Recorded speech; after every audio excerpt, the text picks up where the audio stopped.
ตั้งกล้องกลางสนามลมมันคงไม่เป่ากล้องพังฝนจะมาหรือเปล่าไม่ทันแล้วปิวแล้วกันเป็นพายุเลยทำไมลมมันขนาดนี้เอาให้ครบ8 ชิ้นโอ้ยไม่กอดไม่เป็นไรยานุ่มๆโอ้ยรักทุเลมากตอนนี้แม่จะปิว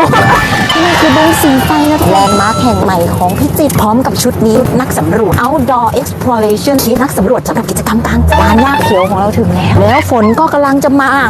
ขับกับกระบะผูกคู่ใจของเราวิวดีอะเป็นโค้งน้ำพอดีเลยเรียกว่าอะไรนะโค้งน้ำเดี๋ยวเราลงรถกระบะกันดีกว่าเฮ้ยน้องพบคีบอะไรมาดูสิแร่คือใบมาคืออะไรอะน้องพบกินอะไรรีวิวอุปกรณ์ชุดนี้8 ชิ้นตั้งกล้องกลางสนามเลยนะหวังว่าลมมันคงไม่เป่ากล้องพังจับแมลงขนพวกอะไรแล้วก็นี่แล้วมันก็ไม่บี้ด้วยเห็นปิววิ่งไป7 แมลงมันก็จะอยู่นี้ก็ไม่โดนบี้ไงจับเพื่อสำรวจแล้วเราก็ปล่อยเพื่อศึกษานะโอ้ยปิวอีกแล้วฝนจะมาหรือเปล่าไม่ทันแล้วที่เพื่อนต้องจะฝนอีกแล้วเก็บแล้วกัน